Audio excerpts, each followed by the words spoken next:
Indian administration का जो series हमने शुरू किया है उसका नेक्स्ट चैप्टर है भारत में केंद्र राज्य संबंध, centre state relations in India. संविधान शास्त्रियों में यह एक गंभीर विवाद का विषय बन गया है कि भारतीय संविधान संघात्मक शासन स्थापित करता है अथवा एकात्मक शासन। यानी कि पहले ये समझ लीजिए, ये दोनों जो टर्म है उसका मीनिंग समझ लीजिए, तब आपको समझ में आएगा। ठीक है।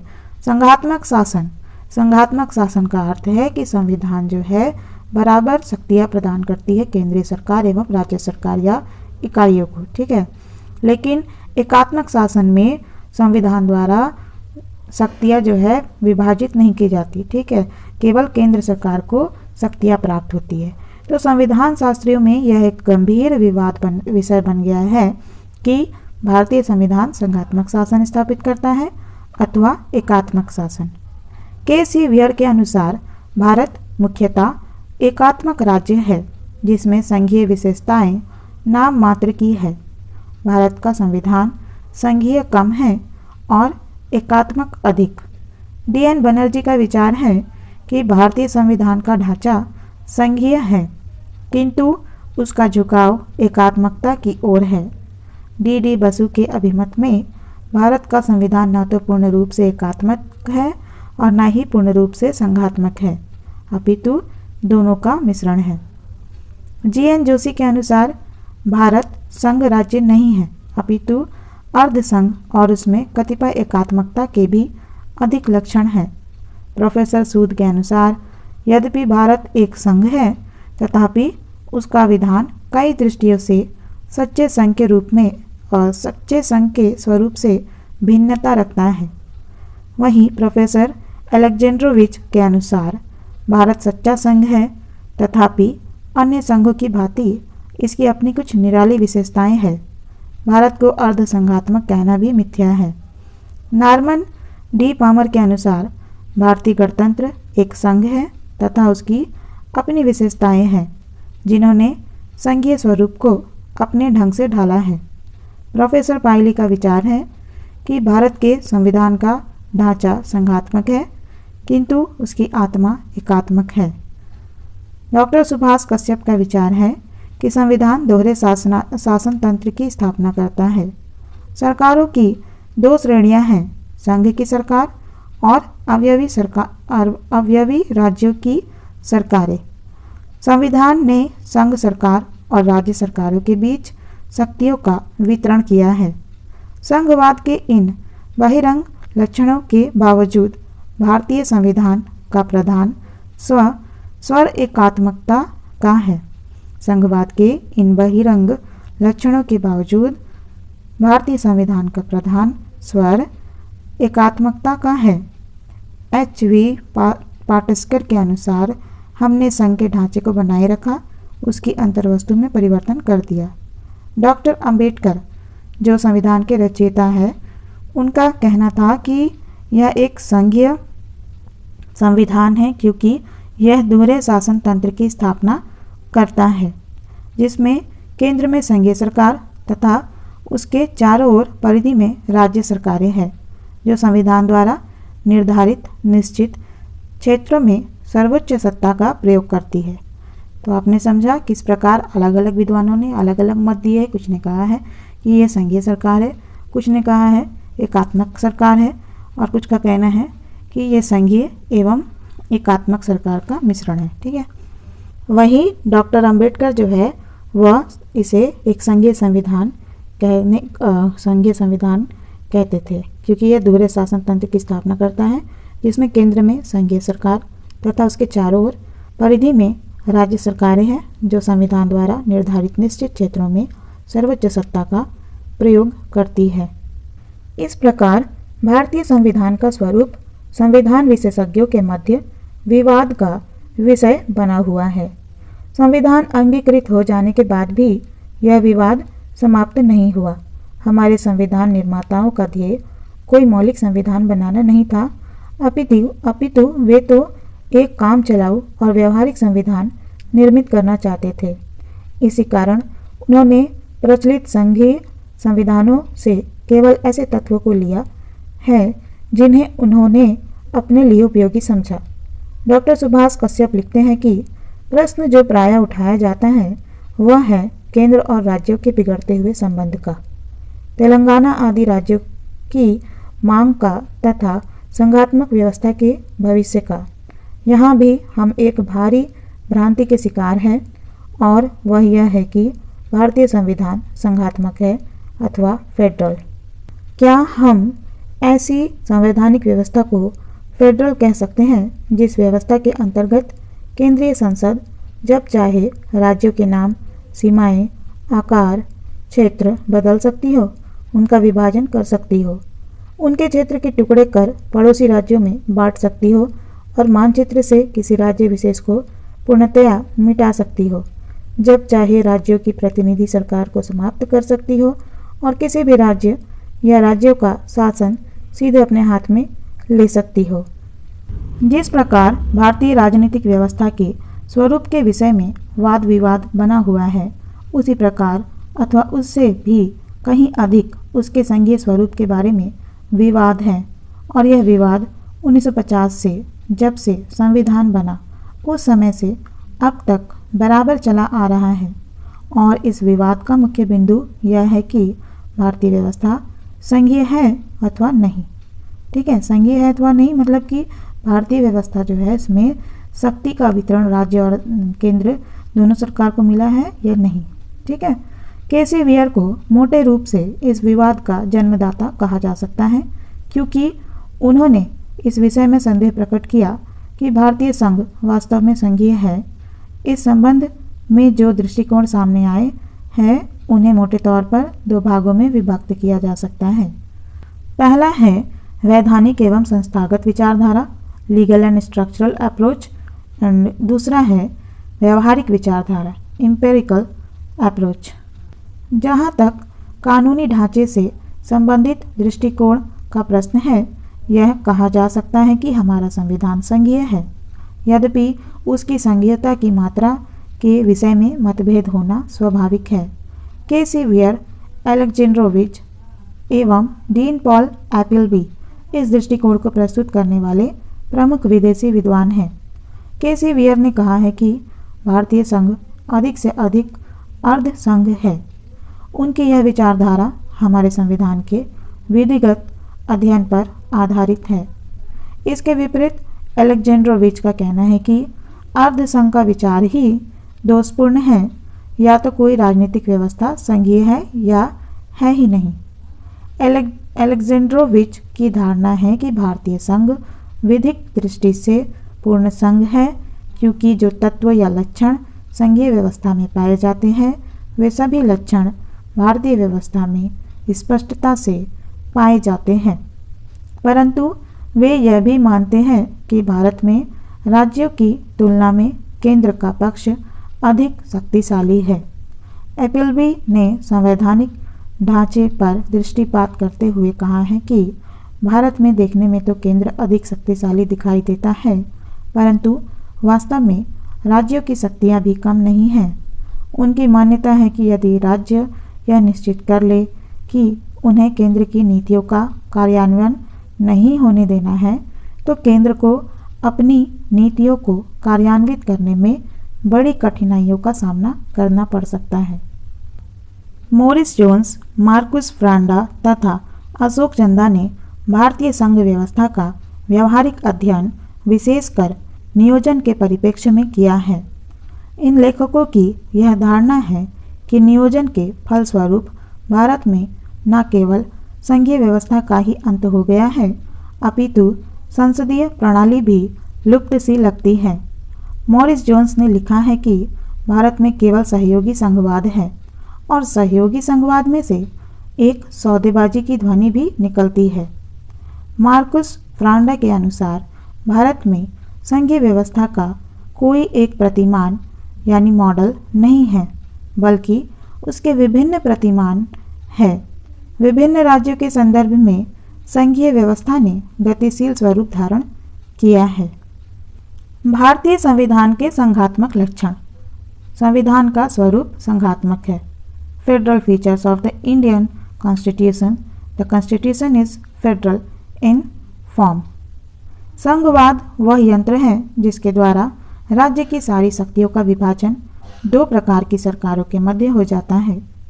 ये दो प्रकार की सरकारें केंद्रीय और राज्यों की सरकारों के रूप में होती है। जैसे कि मैंने वीडियो के स्टार्टिंग में ही आपको बताया कि फेडरल गवर्नमेंट या संघीय सरकार किसे कहते हैं, जिसमें संविधान द्वारा शक्तियाँ जो है विभाजित की जाती है राज्य और केंद्रीय सरकारों के बीच में। ठीक है, तो संघवाद वह यंत्र है जिसके द्वारा राज्य की सारी शक्तियों का विभाजन दो प्रकार की सरकारों के मध्य हो जाता है।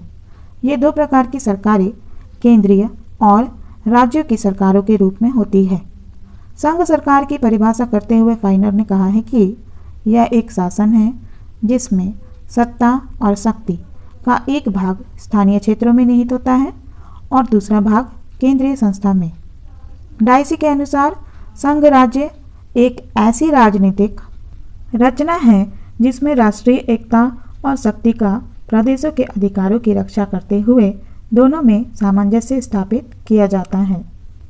गार्नर के कथन अनुसार ऐसी शासन प्रणालियों के केंद्रीय और स्थानीय संगठन एक प्रभुसत्ता के अंतर्गत स्थित होते हैं और ये दोनों प्रकार अपने निश्चित अधिकार क्षेत्र की सीमाओं में जो सामान्य संविधान द्वारा निर्धारित की गई है सर्वोपरि होते हैं। वस्तुतः संघवाद का सिद्धांत सीमित सरकार के सिद्धांत से संबंधित है। संघवाद राष्ट्रीय सार्वभौमिकता और राज्यों के अधिकारों की पृथक मांगों में जिस साधन द्वारा समन्वय और एकता स्थापित करता है वह है लिखित संविधान, जिसके द्वारा सार्वभौमिकता संबंधी शक्तियों का विभाजन केंद्रीय एवं राज्यों की सरकारों के मध्य किया जाता है। फिर संघवाद का मूल कारण शक्ति के विभाजन का सिद्धांत है।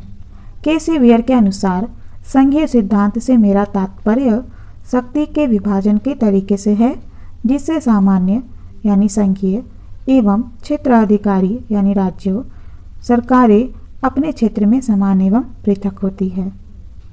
यद्यपि भारतीय संविधान में संघ शब्द का प्रयोग नहीं किया गया है, लेकिन उपयुक्त परिभाषाओं के संदर्भ में एक संघ राज्य है।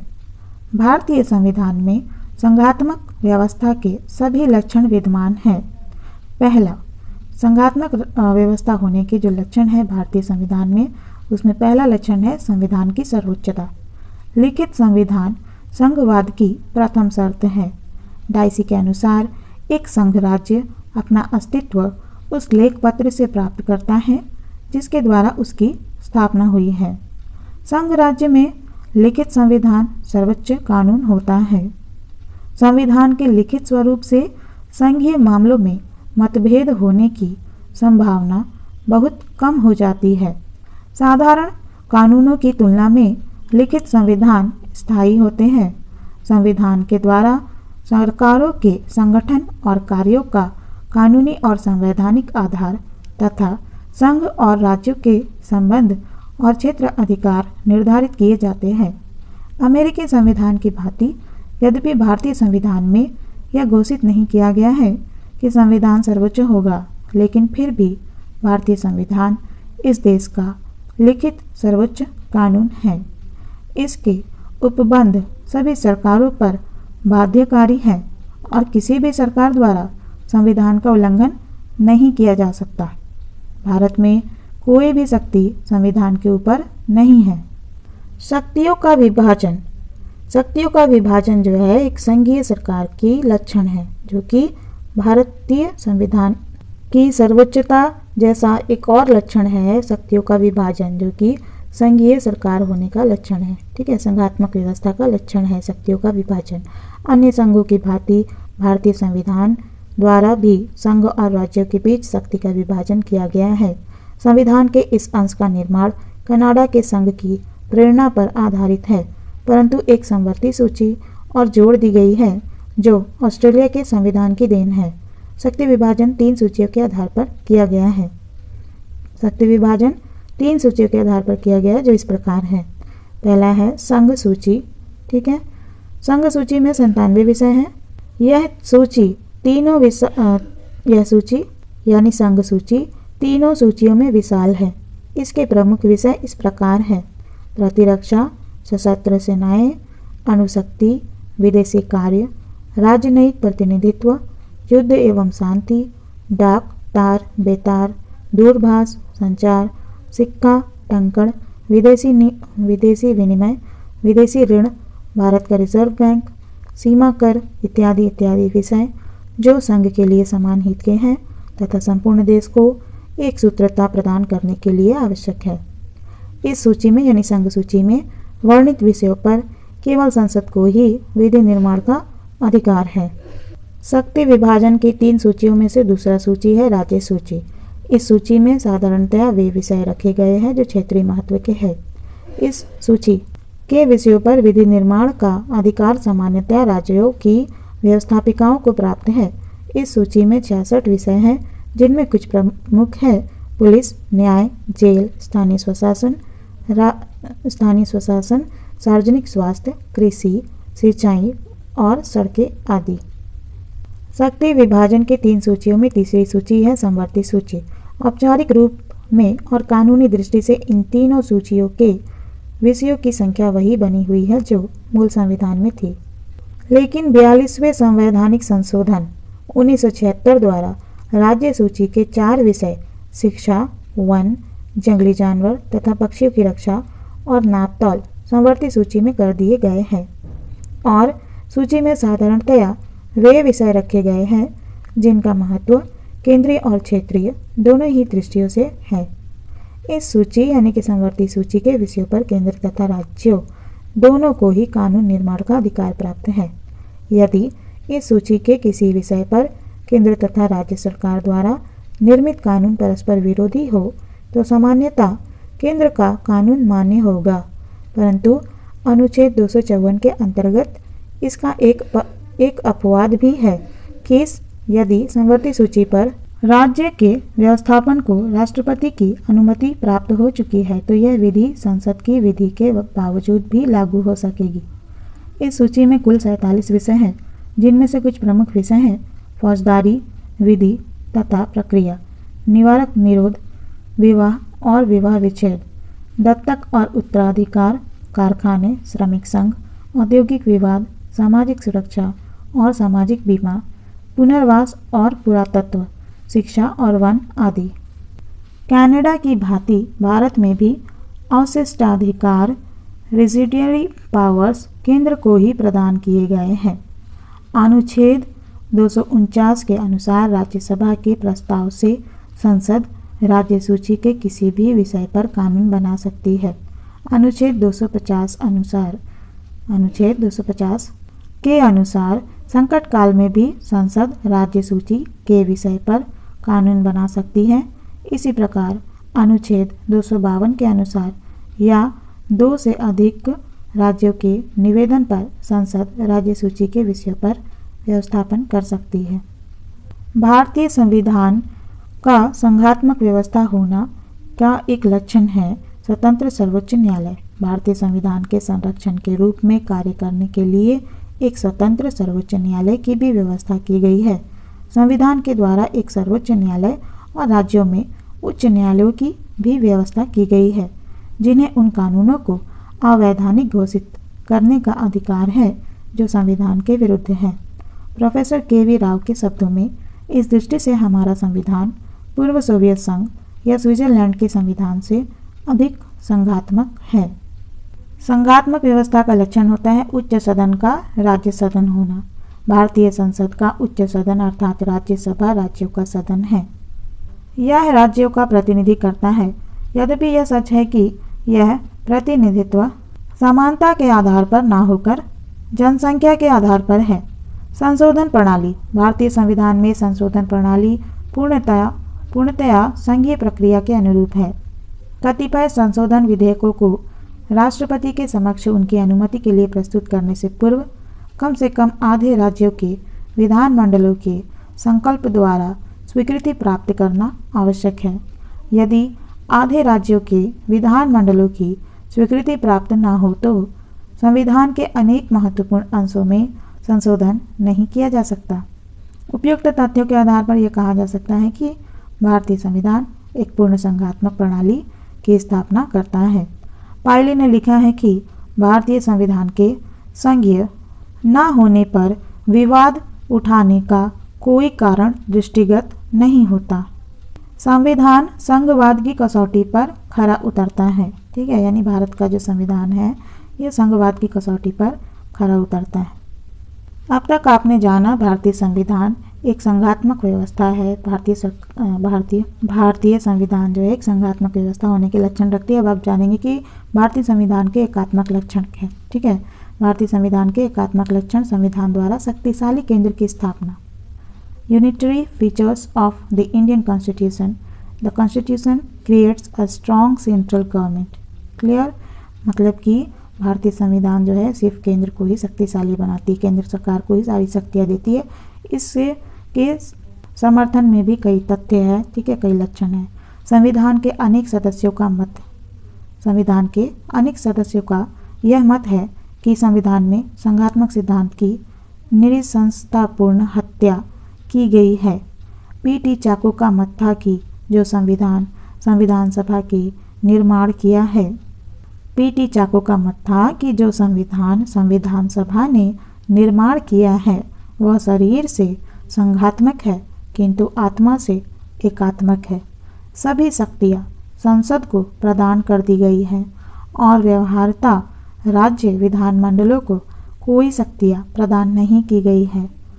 पी.एस. देशमुख का मत था कि जो संविधान बना है वह संघात्मक की अपेक्षा एकात्मक अधिक है।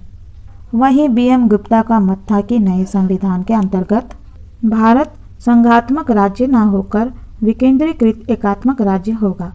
Professor SP. अय्यर का तो स्पष्ट मत है कि भारतीय संविधान को जो दक्षिण अफ्रीका के समान है यदि आवश्यक हुआ तो एकात्मक संविधान कहा जा सकता है, किंतु इसे किसी भी हालत में अर्ध संघ राज्य नहीं कहना चाहिए। यदि भारतीय संविधान और राजनीतिक व्यवस्था का विश्लेषण किया जाए तो दो प्रकार के एकात्मक तत्व दृष्टिगोचर होते हैं। पहला भारतीय संविधान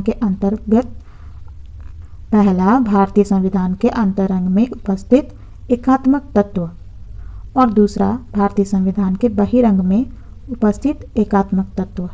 ठीक है, यानी कि कहने का तात्पर्य यह है कि भारतीय संविधान के अंतरंग में भी एकात्मक तत्व उपस्थित है और भारतीय संविधान के बहिरंग में भी एकात्मक तत्व उपस्थित है। क्लियर, भारतीय संविधान के अंतरंग में उपस्थित एकात्मक तत्व। Unitary features present inside the constitution.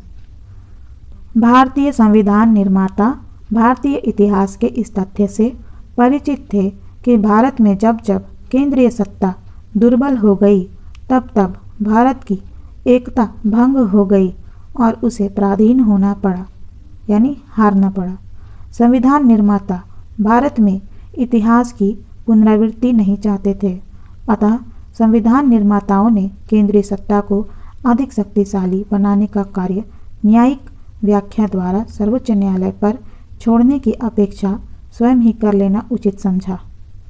Benjamin स्कूनफील्ड ने लिखा है कि भारतीय संघ जिन समस्याओं से ग्रसित है वे हैं आर्थिक और राजनीतिक समस्याएं तथा प्रादेशिकता की संकीर्ण भावनाएं, जिनके समाधान के लिए केंद्रीय सरकार के पास समुचित शक्तियां होना अपरिहार्य है। भारतीय संविधान में एकात्मक तत्व इस प्रकार है। इकहरी नागरिकता। प्रायः संघात्मक संविधान में दोहरी नागरिकता पाई जाती है। अमेरिका में ऐसा ही है, किंतु भारत में नागरिकता का संबंध संघ से है और राज्यों की अपनी कोई नागरिकता नहीं है। प्रत्येक भारतीय को संपूर्ण क्षेत्र में समान अधिकार प्राप्त है। यद्यपि यह संघात्मक सिद्धांत के प्रतिकूल है, किंतु भारत की एकता को बनाए रखने की दृष्टि से इसे आवश्यक समझा गया। Professor KV. राव का कहना है कि संघ राज्यों की सबसे बड़ी कसौटी यह है कि एकक के रूप में राज्य के अपने नागरिक हैं या नहीं, जिन पर अनन्य रूप से राज्य कानून लागू होते हैं। इस दृष्टि से हमारे राज्य इंग्लैंड के स्वायत्तशासी राज्यों से अच्छी हालत में नहीं है। हमारे यहाँ केवल एकल नागरिकता है। इस दृष्टि से हमारी इकाइयों का दर्जा अमेरिका की इकाइयों के स्तर से नीचा है। शक्तियों का बंटवारा केंद्र के पक्ष में। हमारे संविधान में शक्तियों का बंटवारा इस प्रकार किया गया है कि केंद्र को राज्यों की अपेक्षा अधिक शक्तियाँ दी गई हैं। उदाहरण स्वरूप संविधान द्वारा महत्वपूर्ण विषय संघ सूची में रखे गए हैं। संघ सूची में 97 विषय रखे गए हैं और इस पर केवल संसद ही कानून बना सकती है। समवर्ती सूची में 52 विषय हैं। इन पर केंद्रीय संसद तथा राज्यों के विधानमंडल दोनों ही कानून बना सकते हैं, परंतु यदि दोनों के बनाए हुए कानूनों में कोई विरोध उत्पन्न हो जाए तो केंद्रीय कानून मान्य होता है और राज्यों द्वारा निर्मित कानून निरस्त माना जाता है। जहाँ तक राज्य सूची का संबंध है, इस पर राज्य विधानसभा कानून बना सकती है। अवशिष्ट शक्तियाँ भी केंद्र को प्राप्त हैं, न कि राज्यों को। संविधान सभा में अनेक सदस्यों ने यह मत व्यक्त किया है कि डॉक्टर अंबेडकर ने सब कुछ केंद्र को प्रदान कर दिया है। संविधान निर्माताओं ने देश की सामाजिक, आर्थिक, राजनीतिक परिस्थितियों को देखते हुए शक्तिशाली केंद्रीय सरकार की अनिवार्यता अनुभव की। के.एम. मुंशी ने स्पष्ट कहा था कि तथ्य यह है कि भारत के महान दिन वे थे जबकि देश में शक्तिशाली केंद्रीय शक्ति थी और सबसे बुरे दिन वे थे जबकि केंद्र को प्रांतों की शक्ति द्वारा कमजोर किया जा रहा था और इसकी अवज्ञा हो रही थी। संविधान निर्माता यह जानते थे कि आज विश्व में केंद्रीकृत सरकारों के निर्माण की प्रवृत्ति है और भारत में भी संघ को शक्तिशाली बनाने से रोकना अनुचित होगा। डॉक्टर अंबेडकर ने स्पष्ट कहा था कि मैं सन 1935 के अधिनियम द्वारा स्थापित केंद्र से भी अधिक शक्तिशाली केंद्र की स्थापना के पक्ष में हूँ। इस प्रकार भारतीय संविधान ने एक अत्यंत शक्तिशाली केंद्र का निर्माण किया है। डॉक्टर कश्यप के अनुसार संघ सूची में 97 विषय है और वह तीनों सूचियों में सबसे लंबी है। समवर्ती सूची में 52 विषय है जिन पर केंद्रीय सरकार जब चाहे तब कानून बना सकती है।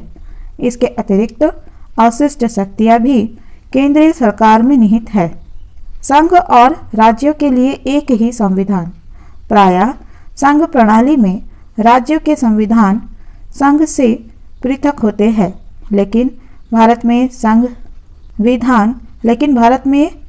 के संविधान के अंतर्गत संघ के संविधान के साथ साथ राज्यों के संविधान भी सम्मिलित हैं। भारतीय संघ की इकाइयों को अमेरिका के राज्यों तथा स्विस कैंटनों की भांति पृथक संविधान के निर्माण का अधिकार नहीं है। केंद्रीय सरकार राज्यों की सीमाओं के परिवर्तन में समर्थ। केंद्रीय सरकार राज्यों की सीमाओं के परिवर्तन में समर्थ।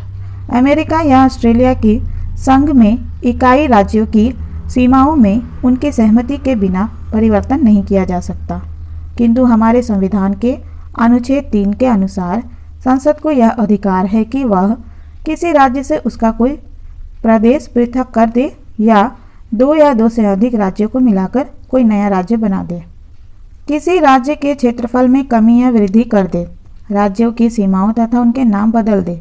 इनके लिए यद्यपि राष्ट्रपति संबंधित राज्यों के विचार मालूम करते हैं, लेकिन विचारों को स्वीकार करना या न करना राष्ट्रपति की इच्छा पर निर्भर है। एकीकृत न्याय व्यवस्था। संघ प्रणाली में संघ और राज्यों के कानूनों को लागू करने के लिए दोहरी न्याय व्यवस्था आवश्यक है। भारतीय संघ में अमेरिका की तरह दोहरी न्याय व्यवस्था का प्रबंध करने के स्थान पर न्याय व्यवस्था को एकीकृत कर दिया गया है। सर्वोच्च न्यायालय के नीचे न्यायालयों का गठन एक पिरामिड के रूप में होता है। राज्यों के न्यायालयों के नीचे न्यायालयों का निर्माण और गठन संघीय सत्ता के द्वारा ही किया जाता है। संकट काल में एकात्मक शासन। हमारे संविधान में राष्ट्रपति को अनुच्छेद 352, 356 एवं 360 द्वारा संकट काल की घोषणाएं करने का अधिकार है।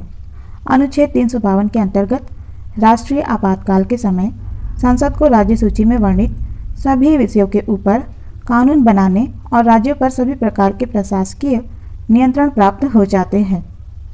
अनुच्छेद 360 के अनुसार राष्ट्रपति वित्तीय संकट की घोषणा कर सकता है और इसके अंतर्गत सभी राज्यों पर वित्तीय नियंत्रण स्थापित कर सकता है।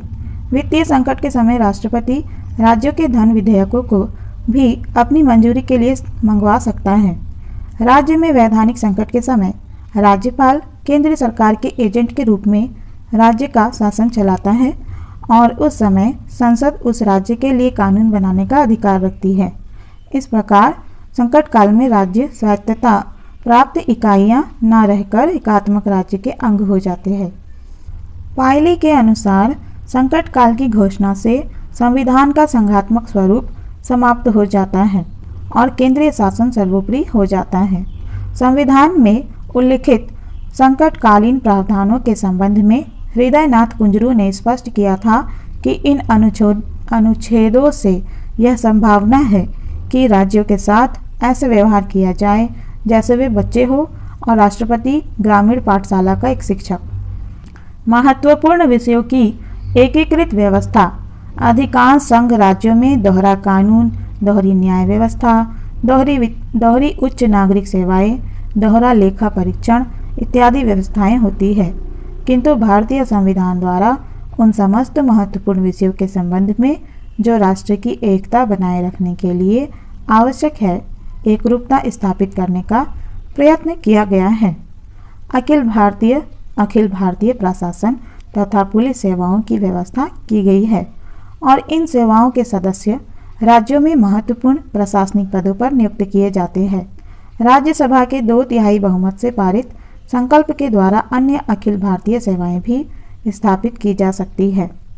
भारत के नियंत्रक महालेखा परीक्षक के अधीन भारत की लेखा परीक्षा तथा लेखा सेवा का आयोजन है, जो एक केंद्रीय सेवा है, किंतु यह संघ के साथ साथ राज्यों के व्यय का लेखा तथा लेखा परीक्षा कार्य को भी संपन्न करती है।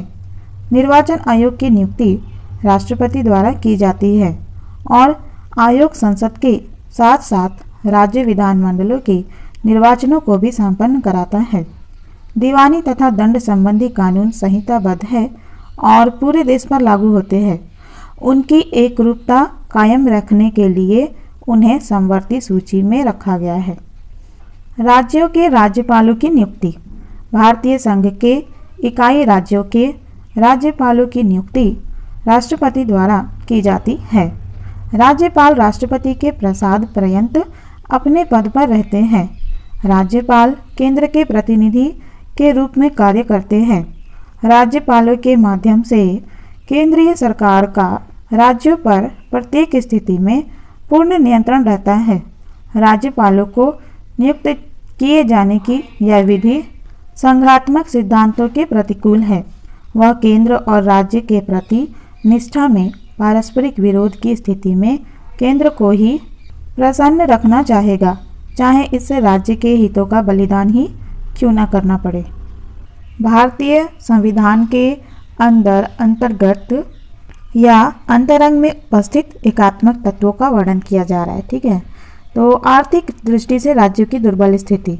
संविधान द्वारा वित्तीय दृष्टि से राज्य केंद्रीय सरकार पर निर्भर बना दिए गए हैं।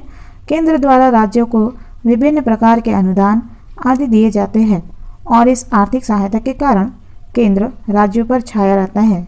आर्थिक क्षेत्र में आत्मनिर्भर न होने के कारण राज्यों की स्वायत्तता नाम मात्र की है। हृदयनाथ कुंजरू के अनुसार राज्यों की वित्तीय स्वायत्तता को वित्तीय आपात संबंधी उपबंधों से बड़ा धक्का पहुंचा है। राज्यों में राज्यसभा में समान प्रतिनिधित्व नहीं। विश्व के अन्य संघों में प्रायः उच्च सदन में छोटे बड़े सभी राज्यों को बराबर प्रतिनिधित्व दिया गया है। वहां पर उनके आकार तथा आज़ादी का ध्यान नहीं रखा जाता है, परंतु भारत में राज्यों को राज्यसभा में आबादी के आधार पर प्रतिनिधित्व दिया गया है। राज्य विधानमंडलों द्वारा पारित विधेयक राष्ट्रपति की स्वीकृति के लिए। यद्यपि राज्य विधानसभा द्वारा पारित प्रत्येक विधेयक राज्यपाल की स्वीकृति से कानून बन जाता है, किंतु कुछ विधेयक ऐसे भी होते हैं जिन्हें राष्ट्रपति की स्वीकृति के लिए सुरक्षित रखना पड़ता है और उनकी स्वीकृति प्राप्त होने पर ही कानून बनता है। सुपरिवर्तनशील संविधान। एकात्मक शासन प्रणाली में संविधान में संशोधन सरलता से किया जा सकता है। संविधान और साधारण कानून में अंतर नहीं किया जाता है। भारतीय संविधान में भी ऐसे अनेक अनुच्छेद हैं जिनका संशोधन संसद साधारण बहुमत से कर सकती है। केंद्र द्वारा राज्यों के मतभेदों का निवारण। संघ तथा राज्यों के बीच अथवा दो या दो से अधिक राज्यों के बीच विवादों का निपटारा करने के लिए संघ की स्थिति महत्वपूर्ण है। केंद्रीय सरकार के पास समन्वयकारी शक्तियाँ हैं। केंद्रीय सरकार ही वित्त आयोग, अंतर्राज्यीय तथा क्षेत्रीय परिषदों का गठन करती है। क्षेत्रीय परिषदों के माध्यम से केंद्र राज्य सरकारों की शक्तियों पर नियंत्रण रखता है। प्रत्येक क्षेत्रीय परिषद के अध्यक्ष के रूप में राष्ट्रपति एक केंद्रीय मंत्री की नियुक्ति करता है। भारतीय संविधान के बहिरंग में उपस्थित एकात्मक तत्वों, unitary features outside the constitution. Nehru ने कहा था कि मेरे जीवन का मुख्य काम भारत का एकीकरण है। यह स्वाभाविक भी था क्योंकि भारत एक राष्ट्र बनने की प्रक्रिया से गुजर रहा है। स्वाधीनता के तुरंत बाद देश के नेताओं ने एकता के महत्व को समझा और यह अनुभव किया कि चाहे जैसे भी हो, राष्ट्रीय या केंद्रीय सत्ता को बनाए रखना है और देश के विविध तत्वों को एक सूत्र में रखना है। संविधान सभा के विचार विमर्श में इस सिद्धांत का प्रभाव स्पष्ट है और इसलिए हमारे संविधान में केंद्रीय सत्ता की प्रधानता और राज्य की एकात्मकता को कायम रखने के साथ साथ देश के विभिन्न अंगों को पूरी छूट और अधिकार देने का यत्न किया गया है। रजनी कोठारी के अनुसार, मगर मुख्य बात यह है कि एकीकरण के लिए तरीका क्या अपनाया गया। इस तरीके में दो बातें हैं, एक सरकार और सरकारी या शासक दल की गतिविधियों के द्वारा देश में एकता की स्थापना और दूसरा दृढ़ीकरण। दूसरे, देश के विभिन्न तत्वों के अधिकारों और हितों का संरक्षण और मान्यता देकर उनको राष्ट्रीय जीवन और राजनीतिक व्यवस्था में शामिल करना। भारत की राजनीतिक एकता में राष्ट्रीय सरकार की प्रधानता और अन्य हितों व अल्पसंख्यकों के प्रति समझौते और निभाव की भावना, इन दो प्रवृत्तियों का मुख्य योग है। संवैधानिक प्रावधानों के बावजूद भी कतिपय ऐसे राजनीतिक तत्वों का उदय और विकास भारत की राजनीतिक व्यवस्था में दिखलाई देता है, जिनसे एकात्मकता में वृद्धि हुई है और केंद्रीय संघवाद का चलन हुआ है। ऐसे तत्व कुछ निम्न प्रकार है। पहला, प्रधानमंत्री का करिश्माई तत्व। भारत में प्रधानमंत्री का व्यक्तित्व करिश्माती और प्रभावशाली रहा है। जवाहरलाल नेहरू जैसे व्यक्तित्व वाले प्रधानमंत्री ने भारत को राजनीतिक स्थिरता और राष्ट्रीय दृष्टिकोण प्रदान किया। उनके प्रभाव के आगे राज्यों के नेताओं का व्यक्तित्व फीका लगता था और कोई मुख्यमंत्री उनका विरोध करने की सोच ही नहीं सकता था। नेहरू के बाद प्रधानमंत्री पद पर मुख्य रूप से श्रीमती इंदिरा गांधी ही कार्य करती रही। उनका व्यक्तित्व भी कम आकर्षक नहीं था। देश की जनता पर उनका अनूठा प्रभाव था। अनेक राज्यों के मुख्यमंत्रियों की नियुक्ति भी कई बार प्रधानमंत्री की इच्छा से हुई और उन नेताओं को राज्य राजनीति से विरक्त होना पड़ा जिन्हें प्रधानमंत्री का विश्वास प्राप्त नहीं था। एक दलीय प्रभुत्व। भारत की राजनीति कांग्रेस के इर्द गिर्द घूमती रही है। कांग्रेस की प्रधानता का कारण उसके हाथ में सरकार की शक्ति होना तथा उसका प्रभावशाली नेतृत्व रहा है। इसके साथ ही उसके संगठन की जनता तक पहुंच रही है। इस प्रकार सरकार की शक्ति और जनता में पहुंच दोनों उसकी प्रधानता की जड़ें हैं। 1947 से 1967 तक केंद्र और राज्यों में कांग्रेस दल की ही सरकारें रही। 1971 के पश्चात पुनः लगभग संपूर्ण भारत में कांग्रेस दल का एक छत्र शासन स्थापित हो गया। अतः कांग्रेस के सुदृढ़ संगठन द्वारा अनेक मतभेदों और विवादों का समाधान सरल रहा। सन 1967 के पश्चात कुछ राज्यों में गैर कांग्रेसी सरकार बनी। प्रोफेसर रजनी कोठारी का कहना है कि वास्तव में गैर कांग्रेसी मुख्यमंत्रियों से निभाव केंद्रीय कांग्रेस सरकार के लिए ज़्यादा आसान सिद्ध हुआ, बजाय कांग्रेसी मुख्यमंत्रियों के जो कांग्रेस दल और केंद्रीय सरकार के मामलों में भी दखल देने की कोशिश करते थे, क्योंकि वे अपने को महज मुख्यमंत्री नहीं कांग्रेस का अखिल भारतीय नेता भी मानते थे। योजना आयोग। सन 1950 में योजना आयोग का गठन किया गया। योजना आयोग को देश के सर्वांगीण विकास के संदर्भ में महत्वपूर्ण कृत्य सौंपे गए। योजना आयोग के महत्व के संदर्भ में भारतीय अध्यक्ष होता तथा उसे कार्यों को अधिक प्रभावी बनाने के लिए केंद्रीय मंत्रिमंडल के कुछ वरिष्ठ मंत्री भी आयोग से संबद्ध होते थे। योजना आयोग ने अपने कार्यों का विस्तार किया। वस्तुतः वह रक्षा को छोड़कर प्रशासन के सभी क्षेत्रों में भावी विकास का प्रमुख निर्णायक बन गया था। 15 मार्च 1950 के प्रस्ताव में यह पूर्णतः स्पष्ट कर दिया गया था कि आयोग मूलतः एक परामर्शदात्री संस्था होगी। इसका कार्य आर्थिक नियोजन के मामलों पर शासन को अपनी सिफारिशें प्रस्तुत करना था, किंतु व्यवहार में आयोग ने संविधान और शासन दोनों को ही विशेष रूप से प्रभावित किया। अशोक चंदा ने आयोग के महत्व के कारण उसे देश का आर्थिक मंत्रिमंडल कहा। राज्य सरकारें तो वित्तीय सहायता और आर्थिक परामर्श के लिए आयोग पर अधिकांशतः निर्भर रहती थी। के संथानम ने लिखा है कि इस समूची नियोजन व्यवस्था ने नीति और वित्त संबंधी सभी मामलों में राज्यों की स्वायत्तता को एक छाया का रूप प्रदान कर दिया था। ग्रेनिवल ऑस्टिन लिखते हैं कि संविधान के निर्माण के समय इस प्रकार का कोई स्पष्ट विचार नहीं था कि नियोजन संघीय व्यवस्था को किस प्रकार प्रभावित करेगा। इस बात की तो कल्पना ही नहीं की गई थी कि योजना आयोग वित्त आयोग से अधिक महत्वपूर्ण हो जाएगा। इस बात का भी कोई प्रमाण नहीं है कि संविधान निर्मात्री सभा के सदस्यों ने इस बात का अनुमान लगाया था कि योजना व्यवस्था संघीय पद्धति को कोई मोड़ दे देगी। फिर भी समय ने यह बतला दिया कि भारतीय संघवाद के अंतर्गत नियोजन का केंद्रीकृत प्रभाव रहा है। राष्ट्रीय विकास परिषद योजना आयोग की भांति ही राष्ट्रीय विकास परिषद भी देश की आर्थिक नीतियों के निर्धारण में अत्यंत प्रभावशाली निकाय रहा। आयोग के ही समान यह परिषद भी संविधान की उपज नहीं थी। इसका लक्ष्य योजना आयोग केंद्रीय सरकार तथा राज्य सरकारों के मध्य सामंजस्य बनाए रखना था। वस्तुतः राष्ट्रीय विकास परिषद योजना व्यवस्था की शीर्षस्थ संस्था रही। योजना आयोग द्वारा निर्मित एवं राष्ट्रीय विकास परिषद द्वारा स्वीकृत योजना विकास का एक शासकीय कार्यक्रम बन जाती थी। इसी कारण संथानम ने इसे भारतीय संघ की सर्वोच्च मंत्री परिषद कहा। व्यवहार में राज्यों की योजनाओं संबंधी निर्णय राष्ट्रीय विकास परिषद में लिए जाते, जिससे राज्यों की स्थिति केंद्र सरकार के एजेंट के समतुल्य हो जाती थी। भारत में केंद्र राज्य संबंध centre state relations in India कोई भी संघात्मक शासन प्रणाली वाला देश आज दावा नहीं कर सकता कि वह केंद्र राज्य मतभेदों की समस्या से पूर्णतया उन्मुक्त है।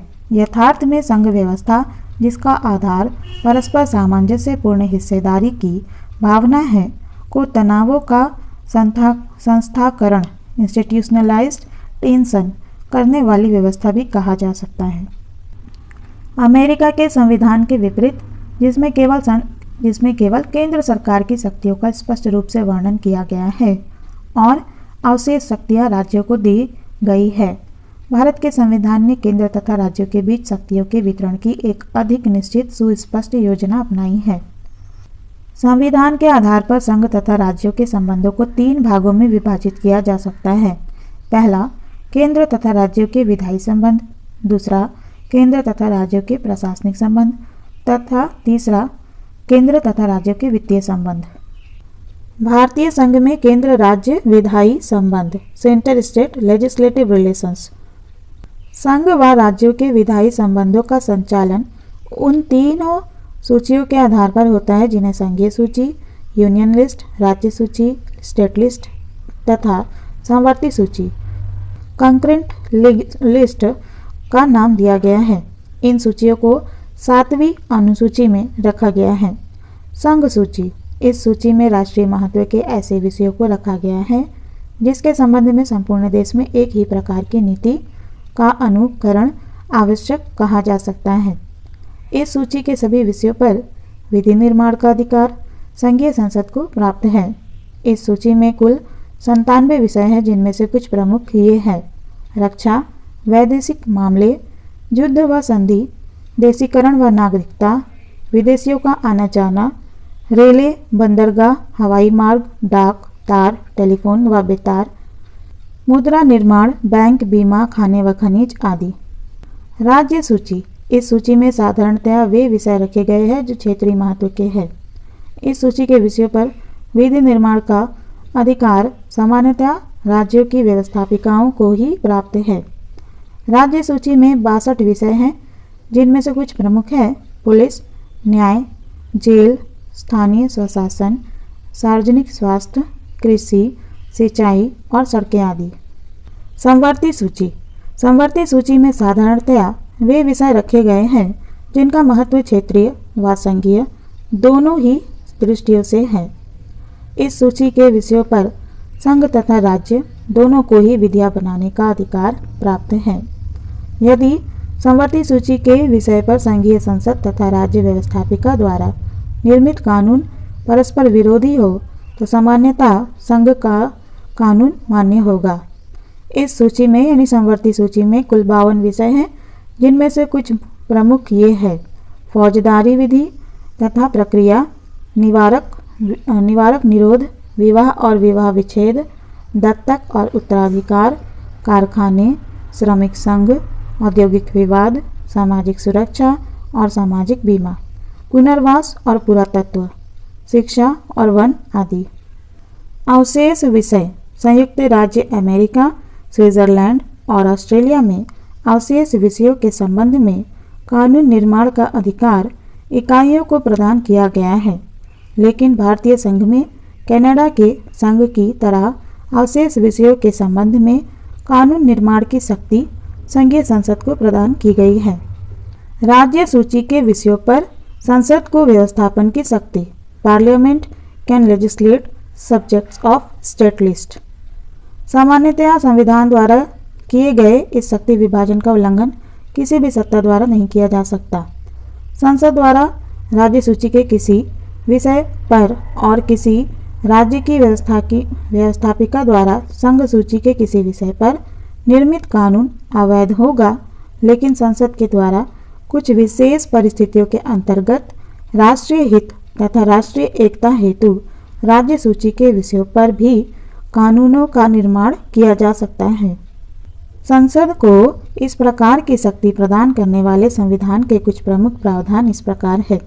पहला, राज्य सूची का विषय राष्ट्रीय महत्व का होने पर संविधान के अनुच्छेद 249 के अनुसार यदि राज्यसभा अपने 2/3 बहुमत से यह प्रस्ताव स्वीकार कर लेती है कि राज्य सूची में उल्लिखित कोई विषय राष्ट्रीय महत्व का हो गया है, तो संसद को उस विषय पर विधि निर्माण का अधिकार प्राप्त हो जाता है।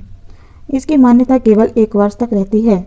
राज्यसभा द्वारा प्रस्ताव पुनः स्वीकृत करने पर इसकी अवधि में 1 वर्ष की वृद्धि और हो जाएगी। इसकी अवधि समाप्त हो जाने के उपरांत भी यह 6 माह तक प्रयोग में आ सकता है। राज्यों के विधानमंडलों द्वारा इच्छा प्रकट करने पर अनुच्छेद 252 के अनुसार यदि 2 या 2 से अधिक राज्यों के विधानमंडल प्रस्ताव पास कर यह इच्छा व्यक्त करते हैं कि राज्य सूची के किन्हीं विषयों पर संसद द्वारा कानून निर्माण किया जाए, तो उन राज्यों के लिए उन विषयों पर अधिनियम बनाने का अधिकार संसद को प्राप्त हो जाता है। राज्यों के विधानमंडल ना तो इन्हें संशोधित कर सकते हैं और ना ही इन्हें पूर्ण रूप से समाप्त कर सकते हैं। संकटकालीन घोषणा होने पर अनुच्छेद 250 संकटकालीन घोषणा की स्थिति में राज्य की समस्त विधायिनी शक्ति पर भारतीय संसद का अधिकार हो जाता है। इस घोषणा की समाप्ति के 6 माह बाद तक संसद द्वारा निर्मित कानून पूर्ववत चलते रहेंगे। विदेशी राज्यों से हुई संधियों के पालन हेतु अनुच्छेद 253 यदि संघ सरकार ने विदेशी राज्यों से किसी प्रकार की संधि की है अथवा उनके सहयोग के आधार पर किसी नवीन योजना का निर्माण किया है, तो इस संधि के पालन हेतु संघ सरकार को संपूर्ण भारत के सीमा क्षेत्र के अंतर्गत पूर्णतया हस्तक्षेप और व्यवस्था करने का अधिकार होगा। इस प्रकार इस स्थिति में भी संसद को राज्य सूची के विषय पर कानून बनाने का अधिकार प्राप्त हो जाता है। राज्यों में संवैधानिक व्यवस्था भंग होने पर अनुच्छेद 356। यदि किसी राज्य में संवैधानिक संकट उत्पन्न हो जाए या संवैधानिक तंत्र विफल हो जाए तो राष्ट्रपति राज्य विधानमंडल के समस्त अधिकार भारतीय संसद को प्रदान कर सकता है। कुछ विधेयकों को प्रस्तावित करने और कुछ को अंतिम स्वीकृति के लिए केंद्र का अनुमोदन आवश्यक। उपयुक्त परिस्थितियों में तो संसद द्वारा राज्य सूची के विषयों पर कानूनों का निर्माण किया जा सकता है। इसके अतिरिक्त भी राज्य व्यवस्थापिकाओं की राज्य सूची के विषयों पर कानून निर्माण की शक्ति सीमित है। अनुच्छेद 304 खा के अनुसार कुछ विधेयक ऐसे होते हैं जिनके राज्य विधानमंडल में प्रस्तावित किए जाने से पूर्व राष्ट्रपति की पूर्व स्वीकृति की आवश्यकता होती है। उदाहरण के लिए वे विधेयक जिनके द्वारा सार्वजनिक हित की दृष्टि से उस राज्य के अंदर या उससे बाहर वाणिज्य या मेल जोल पर कोई प्रतिबंध लगाए जाने हो। अनुच्छेद 31 गा के अनुसार राज्य सूची के ही कुछ विषयों पर राज्यों की व्यवस्थापिकाओं द्वारा पारित विधेयक उस दशा में अमान्य होंगे यदि उन्हें राष्ट्रपति ने विचारार्थ ना रोक रखा हो, उन पर राष्ट्रपति की स्वीकृति ना प्राप्त कर ली गई हो। उदाहरण के लिए किसी राज्य द्वारा संपत्ति के अधिग्रहण के लिए बनाए गए कानूनों का समवर्ती सूची के विषयों के बारे में ऐसे कानूनों को जो संसद से उससे पहले बनाए गए कानून के प्रतिकूल हो या उन पर जिनके द्वारा ऐसी वस्तुओं की खरीद और बिक्री पर लगाया जाने वाला हो जिन्हें संसद ने समाज के जीवन के लिए आवश्यक घोषित कर दिया है, राष्ट्रपति की स्वीकृति आवश्यक है। केंद्र के द्वारा इन संवैधानिक प्रावधानों के आधार पर व्यवहार में अपने आप को शक्तिशाली बनाने का कार्य किया गया है।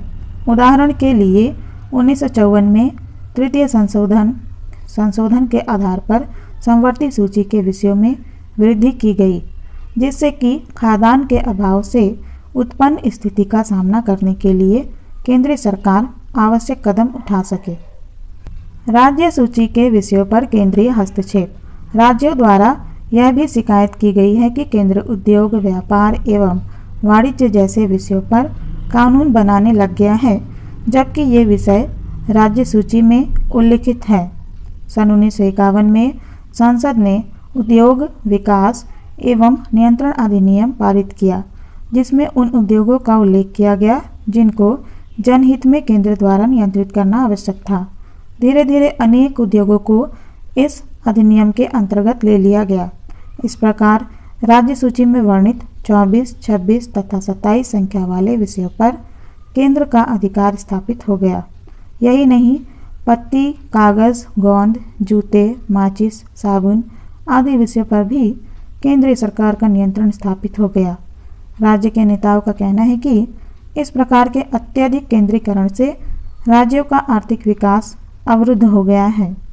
उपयुक्त विवरण से यह स्पष्ट है कि भारत में साधारणतया संघीय संसद तथा राज्यों की व्यवस्थापिकाओं के कार्य क्षेत्र संविधान द्वारा विभाजित हैं, लेकिन विशेष परिस्थितियों में संघ सरकार द्वारा राज्य सरकार के कार्यक्रम का अतिक्रमण किया जा सकता है। के.वी. राव ने ठीक ही कहा है कि राज्य सूची में दिए गए विषय कितने महत्वहीन, कितने संदिग्ध और अस्पष्ट हैं।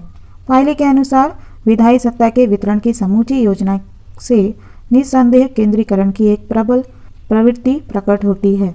डॉक्टर महादेव प्रसाद शर्मा ने लिखा है कि जब राज्यों के सिर पर संघ का भय सर्वदा विद्यमान रहता है तो उनसे यह अपेक्षा नहीं की जा सकती कि वे पूर्ण विश्वास के साथ अपने अधिकारों की मांग दृढ़तापूर्वक करेंगे। अमर नंदी ने लिखा है कि विशाल मूर्ति की भांति केंद्र ही सारे रंगमंच पर छाया रहता है।